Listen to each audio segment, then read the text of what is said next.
taille. J'attends peut-être ou j'attends pas les journalistes.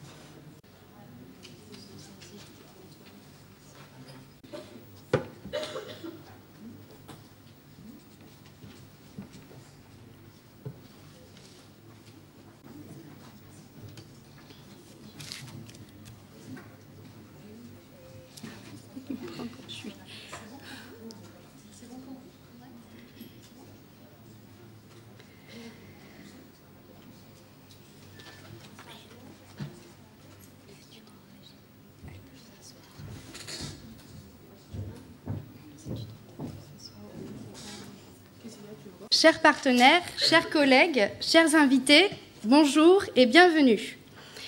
Tout d'abord, nos sincères remerciements pour vous être déplacés à cette restitution, et tout particulièrement à la Croix-Rouge sénégalaise, qui est notre principal partenaire au Sénégal et qui accueille notre bureau support régional, qui est basé ici à Dakar.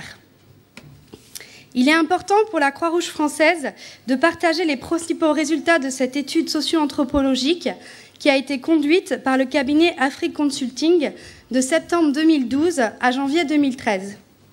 Je suis Sandrine Buzière-Moubalama, la coordinatrice du programme régional d'amélioration de la santé maternelle et néonatale qui se déroule dans 4 pays du Sahel, la Mauritanie, le Mali, le Niger et le Tchad. Ce programme s'inscrit dans les grandes recommandations internationales en matière de santé de la reproduction et s'exécute en coordination avec les intervenants qui travaillent dans ce domaine. Il est financé dans le cadre de l'initiative Muskoka où s'est déroulé un G8 en juin 2010. Lors de ce G8, les États, et particulièrement la France, se sont engagés à renforcer leur participation financière pour l'atteinte des objectifs du millénaire pour le développement 4 et 5. J'ai le plaisir maintenant de vous présenter le déroulement de notre après-midi. Donc, nous allons commencer par Nassima Cheikh Abdullah, qui est ma collègue de la Croix-Rouge française au siège à Paris, qui va vous présenter plus en détail ce programme régional. Ensuite, M. Éric Lanoux, du cabinet Afrique Consulting, vous parlera de la place et de l'intérêt de la socio-anthropologie dans les programmes de santé. Puis, nous laisserons la parole à M. Sylvain Faye, qui est socio-anthropologue et qui est le chef de mission qui a réalisé cette étude avec le cabinet Afrique Consulting. Ensuite, je reprendrai la parole pour vous montrer les liens et les recommandations opérationnelles que nous pouvons faire suite aux résultats de cette étude. Puis, un débat avec des questions-réponses s'ouvrira pour que vous puissiez poser vos questions et que nous ayons un échange sur cette restitution. Enfin, on vous proposera un cocktail pour nous séparer ensemble en cette fin d'après-midi. Donc, je laisse la parole à Nassima.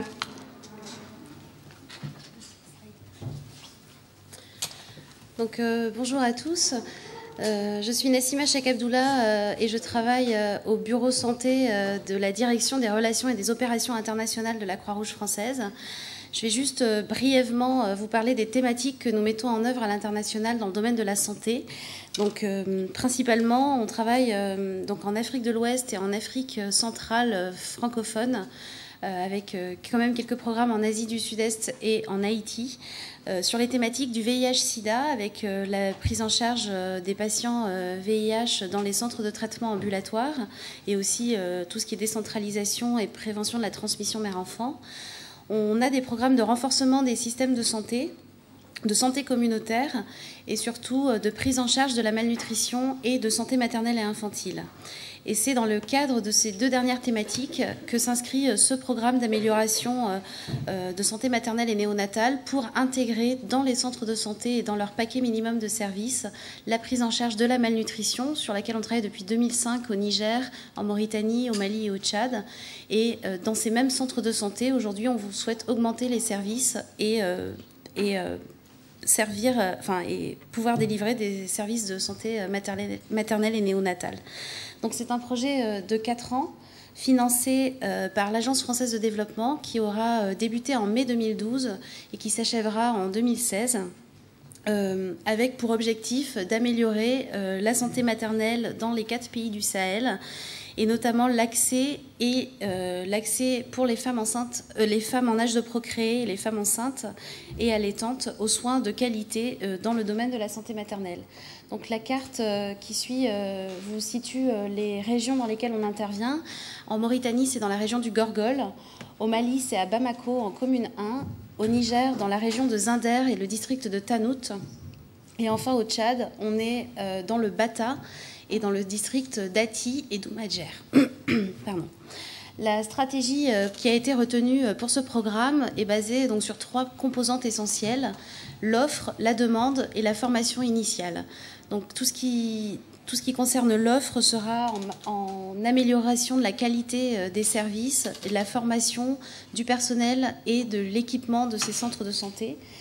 Enfin, l'intervention au niveau de la demande va permettre de travailler auprès des communautés pour faciliter l'utilisation de ces services et augmenter l'accessibilité par la population. Et enfin, au niveau de la formation initiale, il s'agit d'une composante qui est mise en œuvre dans 2 pays, en Mauritanie et au Niger. On va travailler sur l'inclusion de modules novateurs en soins néonataux dans les cursus et les curricula de formation paramédicale initiale. Voilà. Pour ce qui est de ce programme, je vais laisser la parole à Monsieur Lanoux du Bureau Afrique Consulting qui va nous parler aussi de l'intérêt qu'on a voulu l'intérêt de la socio-anthropologie dans ce programme d'amélioration de la santé, notamment dans le cadre de tout ce qui va être la composante qui est en lien avec la demande, pour mieux connaître les populations qu'on sert et savoir exactement quels sont les leviers sur lesquels on va intervenir.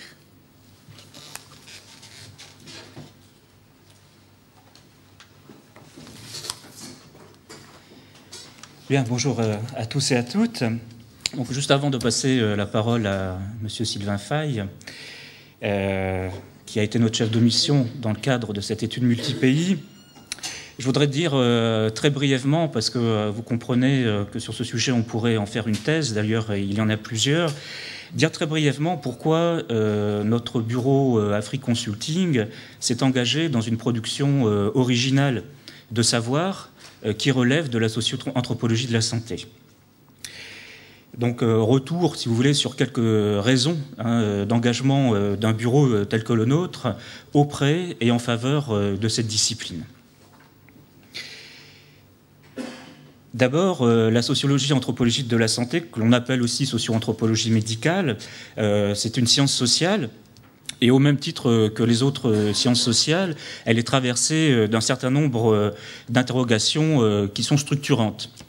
La première interrogation, c'est une interrogation sur le devenir des politiques de santé. Une interrogation aussi dans les relations entre décideurs et chercheurs. Une interrogation souvent sur des pressions qui sont parfois exercées par les commanditaires, des pressions qui font peser en fait sur la méthodologie un certain nombre de choix, notamment en faveur d'approches quantitatives, c'est-à-dire des approches qui privilégient le chiffre.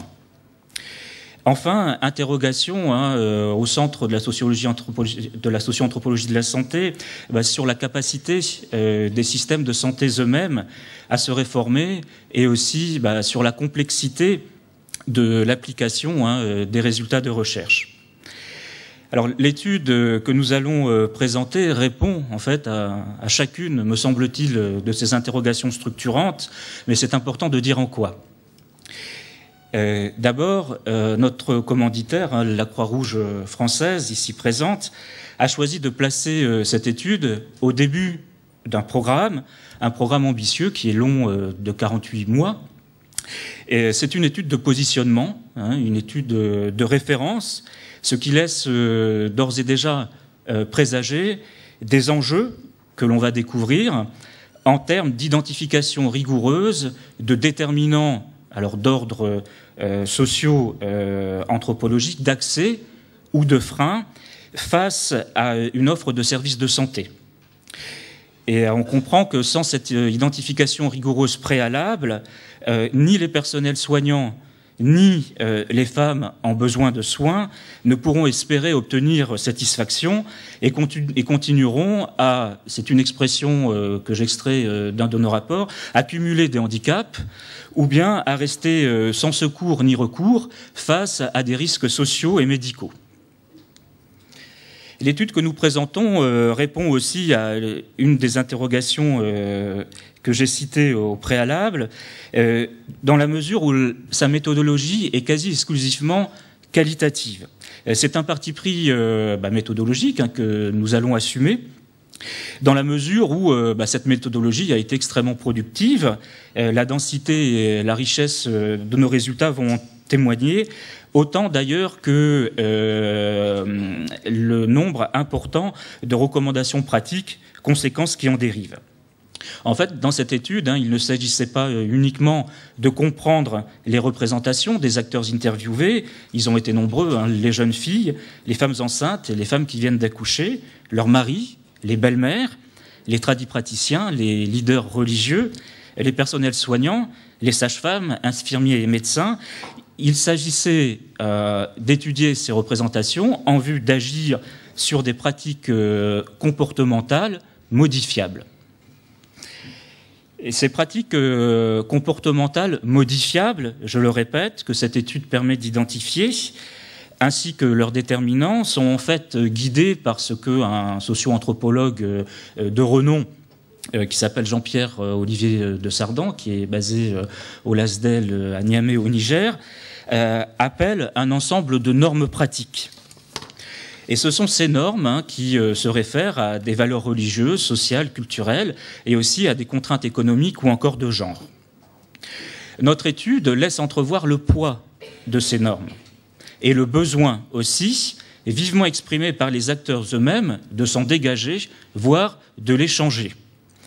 Pourquoi ? Parce qu'elles constituent, au dire de certains acteurs interviewés, des freins d'accès aux soins, des freins à la qualité des soins, des freins à la formation des personnels soignants, enfin, plus globalement, des freins aux droits de la santé et au devoir des États d'apporter aide et assistance aux concitoyens. Ce n'est pas un des moindres mérites de cette étude que d'avoir mis l'accent sur des contextes sociaux et culturels variés, puisqu'elle est multi-pays, dans lesquels se développent difficilement et parfois très difficilement, avec quelques différences, les relations entre l'offre et les demandes sociales de soins de santé. Et je voudrais finir sur ce point important des relations entre offre et domaine de santé, puisque les interactions, l'étude va le confirmer, sont encore faibles. Les centres de santé où nous sommes rendus, en Mauritanie, au Mali, au Tchad et au Niger, sont encore peu attractifs. Les taux de fréquentation des femmes demeurent faibles, avec un certain nombre de différences que nous allons introduire, et c'est là justement où on entrera dans la finesse de cette discipline, la socio-anthropo de la santé. En fait, un double questionnement a gouverné cette étude, et il est crucial, vous en conviendrez, d'apporter des réponses concrètes par le détour de l'analyse socio-anthropologique. Le premier questionnement est le suivant: comment augmenter le volume des interactions entre l'offre actuelle ou l'offre à envisager et les demandes des bénéficiaires potentiels? Il sera capital de profiter des résultats de cette étude pour justement faire monter en puissance le volume des interactions entre l'offre et les demandes sociales ou individuelles de santé. Sur un certain nombre de prestations, telles que les consultations prénatales, l'accouchement, le planning familial. Alors, parlons peut-être plutôt d'espacement des naissances, nous y reviendrons, la prévention des maladies génitales féminines et les consultations postnatales. Il sera aussi capital, au terme de cette étude, et c'est là le deuxième questionnement qu'elle ouvre, d'augmenter la montée en gamme des relations entre offres et demandes sociales de santé. Alors, monter en gamme, qu'est-ce que ça signifie? Ça signifie, en fait, d'améliorer la qualité des relations entre le personnel soignant et les bénéficiaires. cette qualité étant à ce jour relativement médiocre.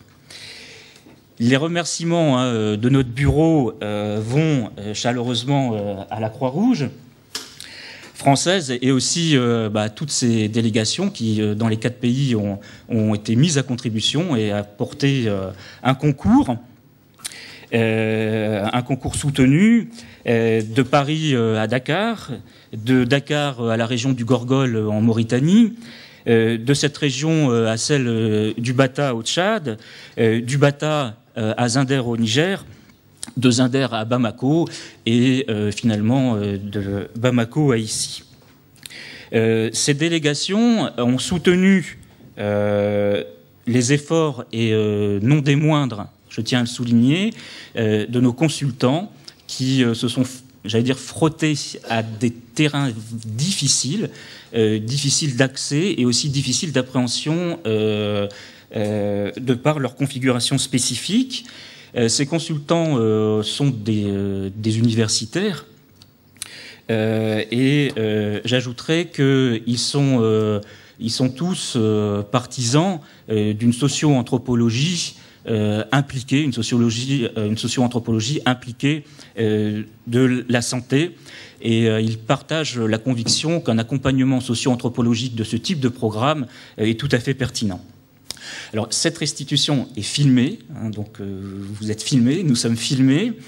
J'espère, tout en restant modeste, qu'elle fera date dans une histoire longue et difficile, souvent compliquée, des interventions dans le domaine de la santé en Afrique subsaharienne. J'adresse un mot particulier à vous, tous les participants invités, les représentants des institutions nationales et internationales, les étudiants de l'UCAD et aussi l'AFD qui attend cette restitution et qui l'a aidé en amont. Les remerciements de notre bureau vont bien sûr à toutes les parties prenantes de cette étude et j'allais ajouter, ils vont en direction vers ceux à qui on ne pense pas forcément, ou en tout cas pas suffisamment, je veux dire les enfants nouveau-nés. Voilà, je vous remercie.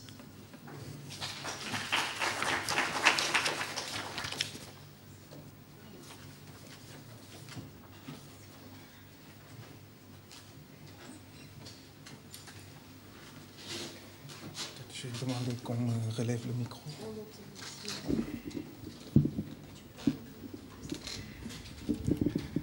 C'est bon?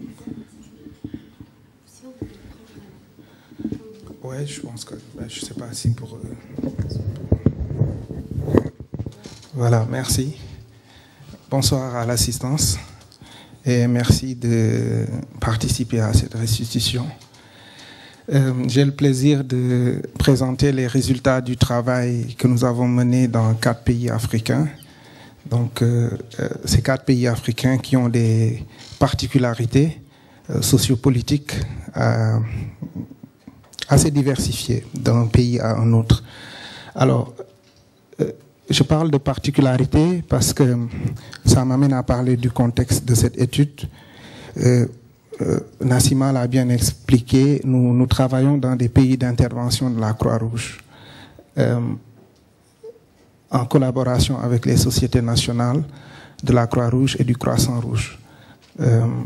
Ces pays se caractérisent par des taux d'utilisation des services de santé maternelle et néonatale assez problématiques. Malgré quand même quelques avancées qu'il y a eu, puisqu'il y a eu des interventions étatiques pour améliorer la santé maternelle et néonatale. Je pense que c'est important de le souligner. Donc les gouvernants ont mis en place un ensemble de mesures visant à améliorer l'accès. Il y a eu des constructions d'un pays à un autre de structures sanitaires. Il y a eu une volonté aussi d'améliorer le cadre législatif de la santé maternelle et néonatale avec des documents de politique.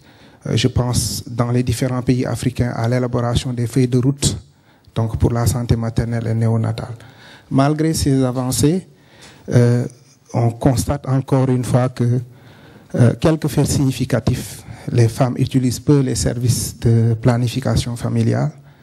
Donc, d'un pays à un autre, la situation, par exemple, au Tchad est extrêmement criarde, où il y a environ moins de 1% des femmes qui font la planification familiale.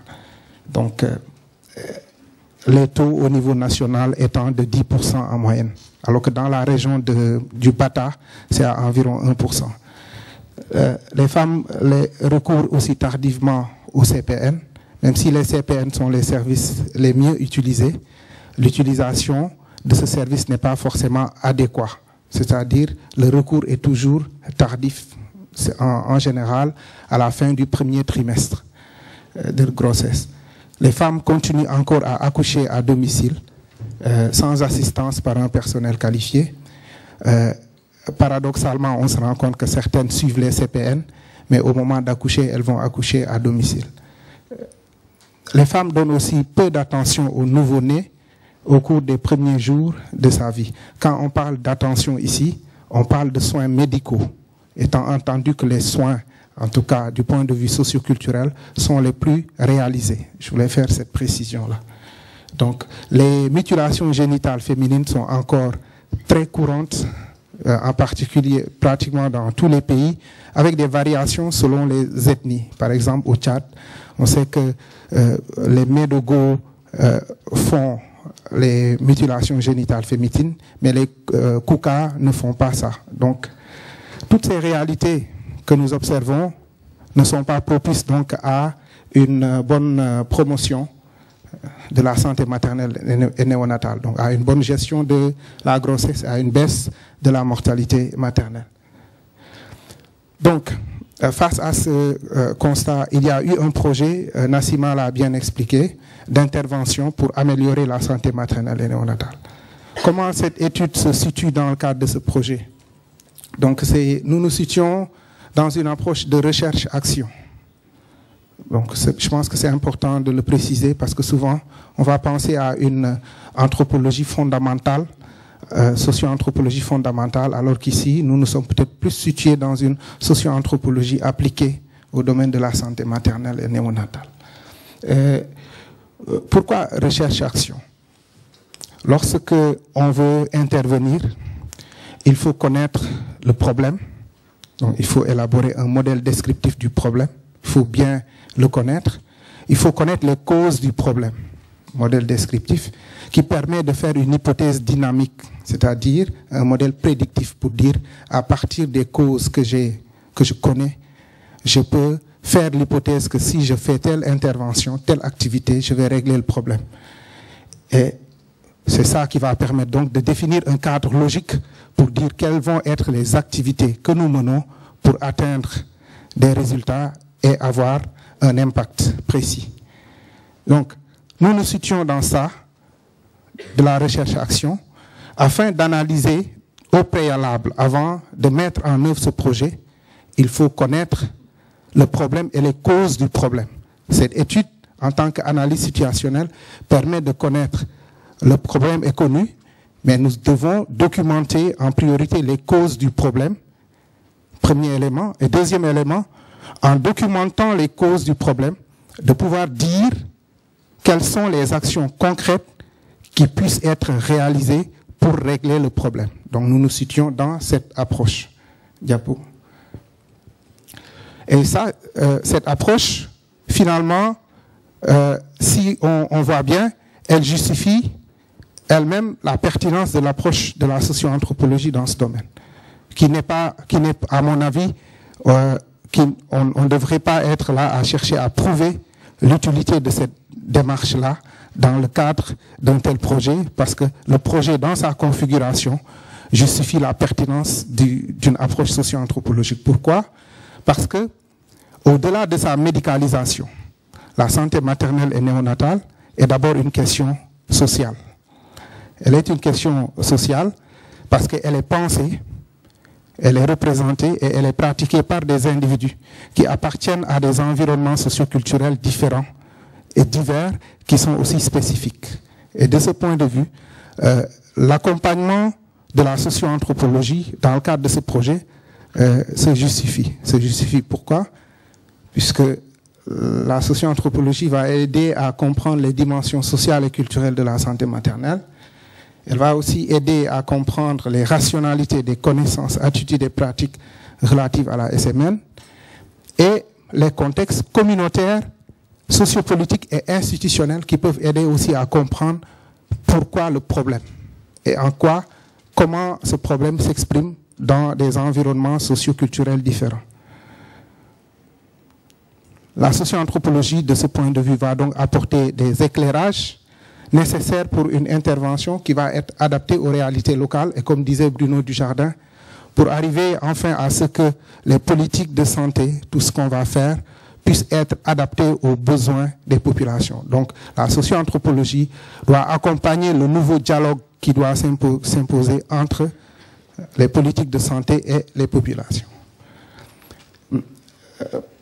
Les objectifs de cette recherche, nous avions donc pour objectif, donc je vais vous demander de partir avec moi du côté gauche, en documentant les attitudes et les pratiques de gestion, et particulièrement ce sont les perceptions et attitudes relatives aux différents domaines de la santé maternelle et néonatale.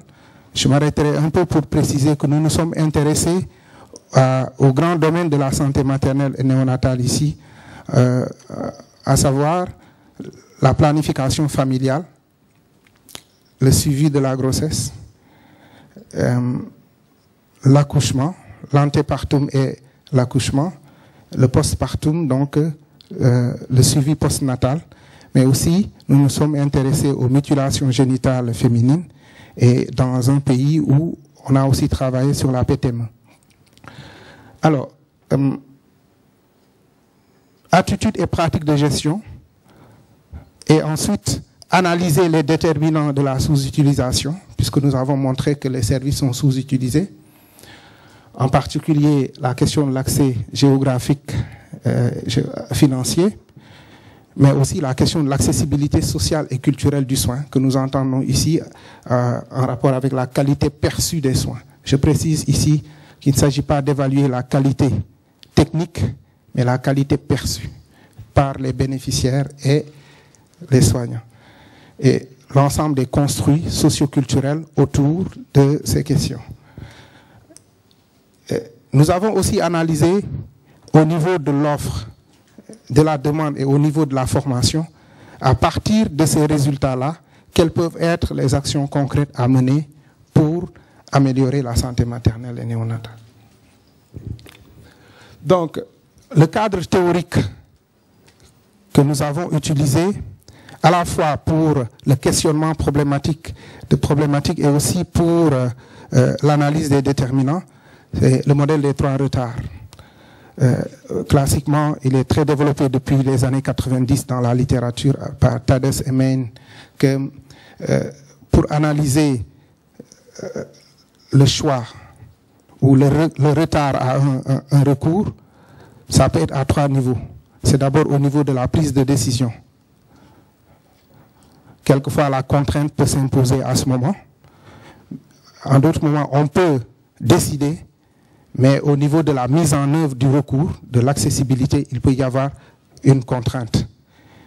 Et troisièmement, la contrainte peut se situer au niveau des services de santé en tant que tels.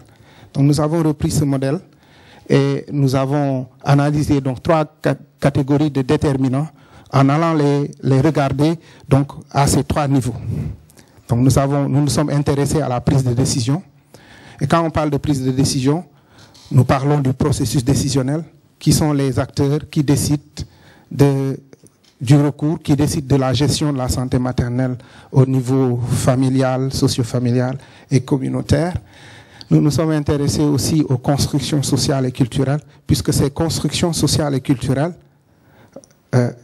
mettent les parents dans la perspective d'être disposés à utiliser ou non un service.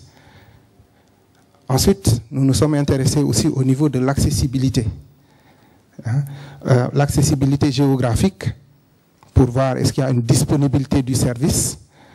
L'accessibilité financière, qui est une question qu'on a regardée malgré dans 2 pays des initiatives de gratuité ou de mutualisation. Mais nous allons montrer que ces initiatives cachent elles-mêmes leurs propres limites ou les moyens de leur contradiction sur le terrain. Et enfin, les déterminants en rapport avec l'offre. Nous avons aussi regardé l'offre de soins, en précisant que nous parlons de l'offre de soins perçue du point de vue de la demande, c'est-à-dire comment les bénéficiaires perçoivent l'offre de soins et identifient des aspects qui renvoient à des contraintes d'utilisation. De la même manière aussi, les soignants se sont prononcés sur l'offre parce qu'ils évoquent des contraintes techniques ou matérielles ou logistiques qui empêchent de pouvoir offrir certains services ou qui ont un retentissement important sur leur pratique professionnelle. La méthodologie, c'était une méthodologie, dans un travail multisite, nous avions besoin d'assurer un minimum de cadre partagé par les différentes équipes, tout en ouvrant la perspective pour chaque équipe d'intégrer des éléments qui puissent être spécifiques au pays. En tout cas, globalement, je présente rapidement les cibles qu'on a pu avoir au niveau des différents pays. La cible principale, c'était les bénéficiaires. Donc, c'était la parole des bénéficiaires qui nous intéressait le plus. Les bénéficiaires, ce sont les femmes enceintes, ce sont les femmes en âge de procréer, c'est comme ça qu'on l'appelle au Tchad. Ailleurs, on parle de phares, les femmes en âge de reproduction. Nous avons intégré les maris et les grands-mères. Ça, c'était un pari parce qu'en général, il y a une forme de féminisation de la santé maternelle et néonatale que nous avons contribué nous-mêmes à créer, parce que dans les différentes enquêtes, qu'est-ce qu'on fait? On va précisément interroger les femmes. Mais cette étude, en tout cas, a été la démonstration que les maris maîtrisent quelquefois les questions de santé maternelle, je ne dirais pas mieux que les femmes, mais en tout cas, ça vaut la peine d'être pris en compte. Et les belles-mères. Au niveau du personnel soignant, donc, nous sommes intéressés au personnel au niveau de la DRAS ou de la DRS, selon les pays. Les appellations ne sont pas les mêmes. Mais aussi au niveau des centres de santé ou des aires de responsabilité ou des zones de responsabilité ou des postes de santé, selon les pays, les appellations ne sont pas les mêmes aussi. Les infirmiers, donc les sages-femmes, les auxiliaires accoucheuses AA. Ensuite, les acteurs communautaires, les relais communautaires.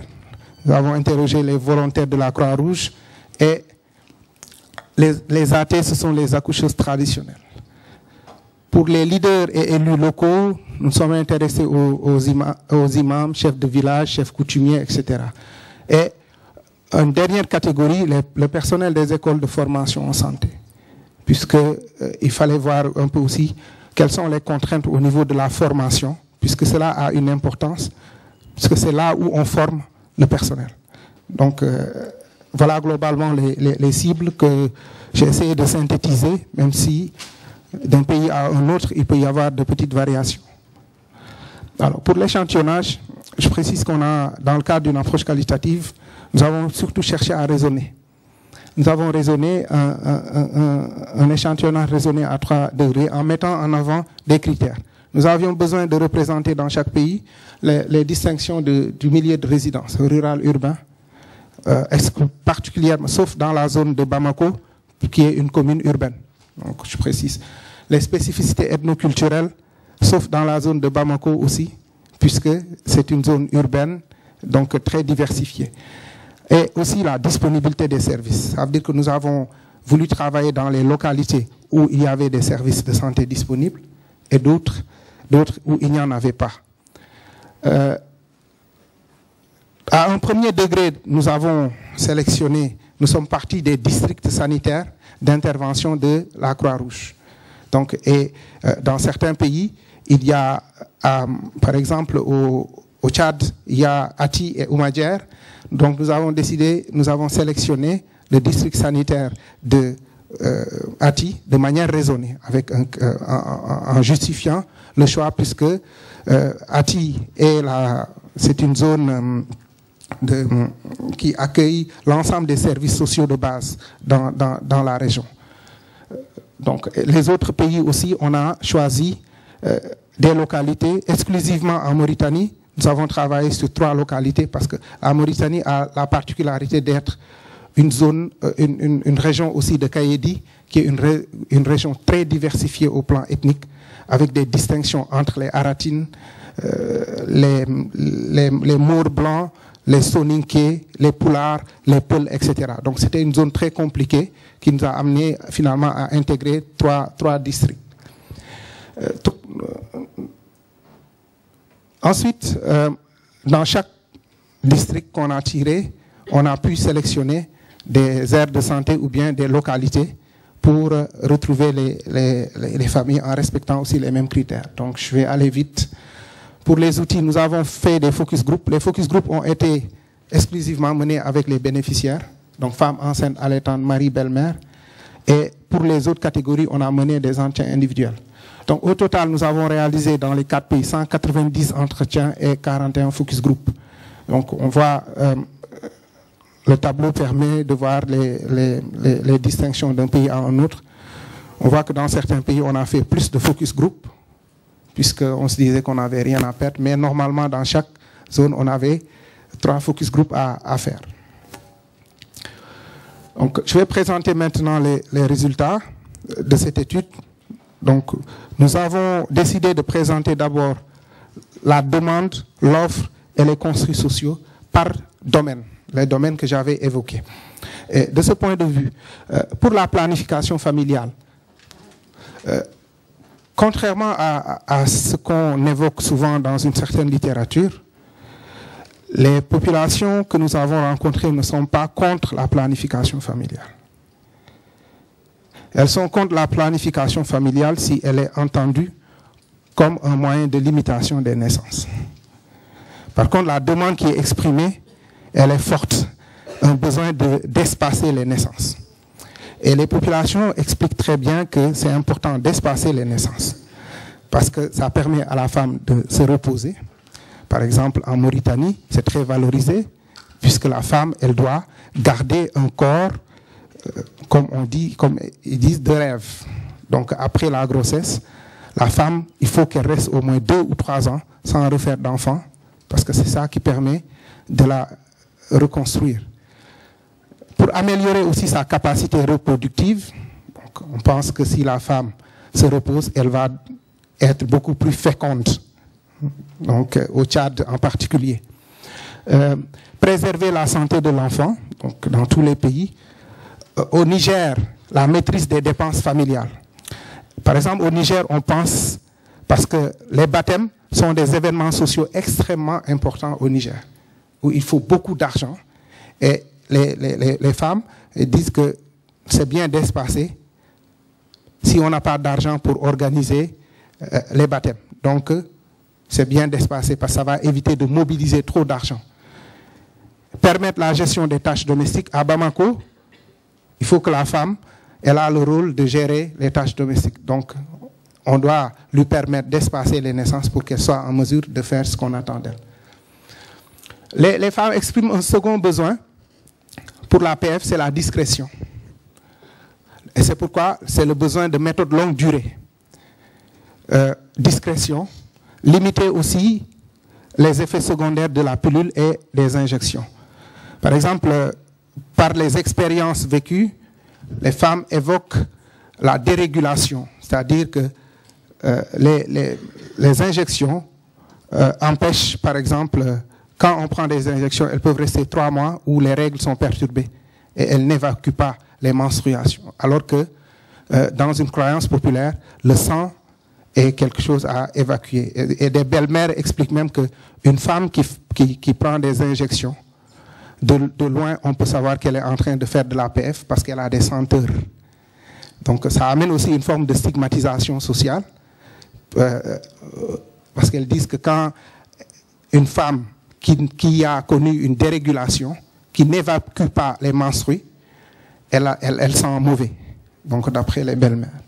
Donc tout ceci, ça veut dire que donc il y a un besoin de méthode longue durée. Pourtant, on va se rendre compte que dans l'offre, le type d'offre là crée des besoins non satisfaits, puisque dans la plupart des pays africains, ce n'est pas spécifique aux 4 pays là, on est dans l'OIP, l'offre initiale de pilules.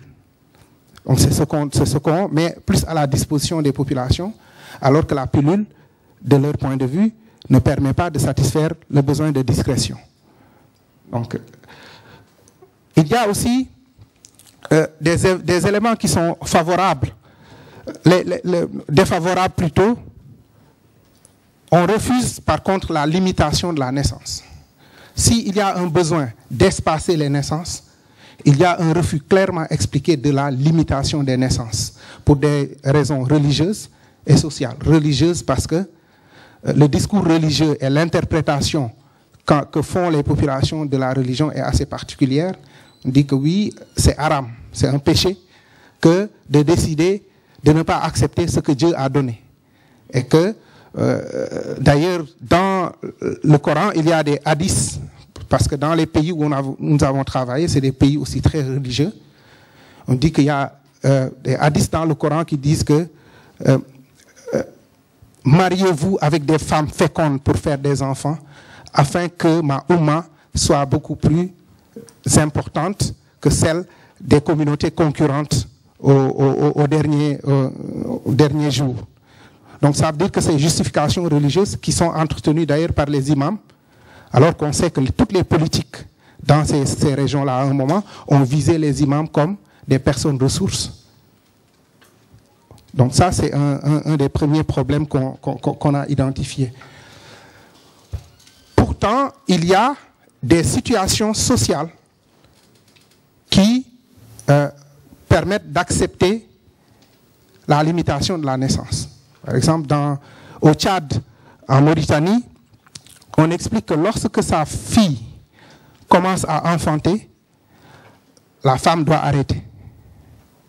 Socialement, il n'est pas accepté que votre fille commence à faire des enfants et que vous continuez.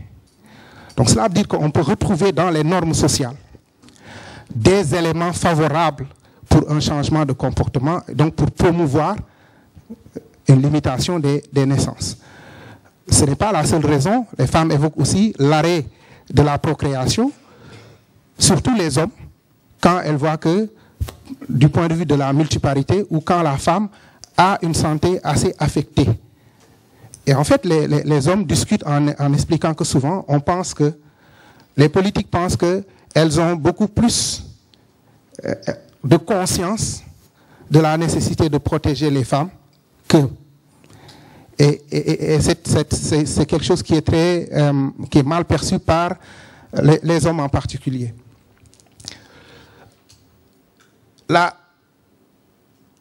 Sur la perception négative, donc je pense que j'ai évoqué le premier point.